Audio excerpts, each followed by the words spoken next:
This timeline tracks the clinical thresholds for a condition known as Canities, or hair graying. When pigment loss occurs before age 20 in Caucasians, 25 in Asians, and 30 in Africans, it crosses into a specific clinical pathology, premature graying of hair, or PGH. Patients and clinicians frequently categorize early graying as a benign genetic trait, a cosmetic consequence of familial inheritance. Current research identifies PGH as a sensitive, measurable biomarker. It signals active systemic oxidative stress, underlying psychological comorbidities, and specific metabolic deficits.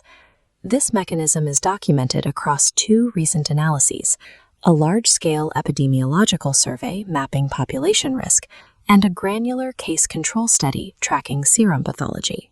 To understand why hair follicles lose their pigment decades early, we must map the external predictors that load the physiological system, and then isolate the specific trace element bottlenecks that cause the pigment-producing cells to fail. A 2024 cross-sectional study out of Saudi Arabia provides the macro perspective. Researchers examined a cohort of 1,193 adults, all under the age of 30. Within this young demographic, 55.9% of the participants already exhibited premature hair graying. To isolate the independent risk variables driving this prevalence, the researchers applied binary logistic regression. This statistical model assigns each variable an odds ratio, measuring exactly how much a specific factor multiplies the likelihood of developing PGH compared to a baseline of 1.0. Genetics remain the highest predictor. A direct family history of premature graying yields an odds ratio of 3.74. Lifestyle choices compound that genetic baseline. Daily tobacco consumption nearly doubles the risk, reaching an odds ratio of 1.92. Psychological health imposes a quantifiable load on the system. Clinical anxiety pulls the odds ratio to 2.24, while depression increases it to 2.56. Finally, physical comorbidities multiply the risk profile with an odds ratio of 3.23. These non-genetic predictors, smoking, anxiety, and physical illness, share a physiological endpoint. They generate the systemic oxidative stress that primes the hair follicle for cellular failure. To see how that failure occurs, we move from population data to localized serum pathology. A 2018 Egyptian case control study measured the exact trace mineral shortages in patients actively losing hair pigment. The clinicians utilized the hair whitening score. This severity metric brackets Canities on a scale from 1 to 5, where score 1 indicates trace graying under 25%, and score 5 denotes complete pigment loss. This chart plots clinical severity scores against patients' systemic serum concentrations. A direct relationship emerges between mineral density and hair pigmentation. The data reveals a severe inverse correlation for iron. While healthy controls maintained a mean serum iron level of 104.4 micrograms per deciliter, patients with a moderate whitening score of 3 saw their iron levels drop to 44.8. This deficit carries statistical significance, with a p-value of less than 0.05.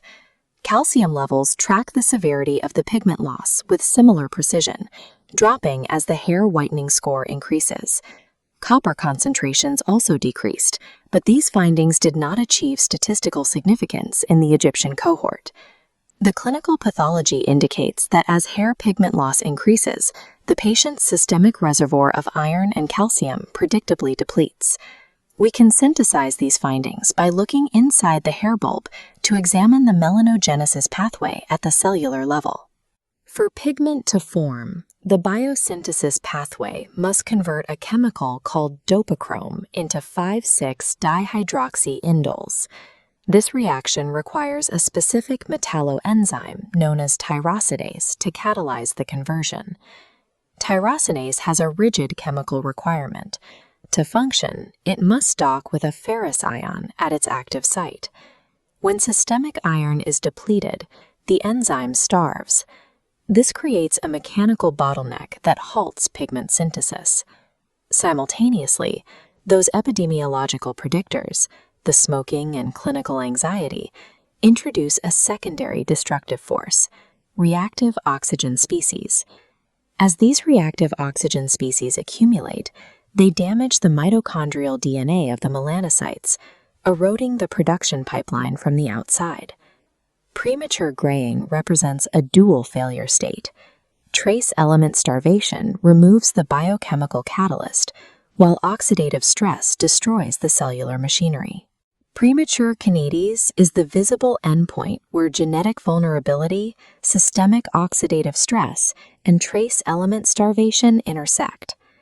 Utilizing PGH as a predictive warning system allows clinicians to screen for deeper physiological issues before they manifest elsewhere. The presentation of premature graying should trigger a clinical evaluation of a patient's physical comorbidities and psychological health status. It indicates a need for targeted serum screening for systemic mineral deficiencies, prioritizing iron and calcium levels relative to the hair whitening score. Targeted micronutrient supplementation can address the biochemical bottleneck at the tyrosine enzyme. Concurrently, lifestyle changes, such as smoking cessation and anxiety management, are necessary to remove the oxidative stress triggers that damage follicular DNA. By recognizing premature graying of hair as a systemic biomarker, early intervention can address root pathological causes before irreversible melanocyte failure occurs.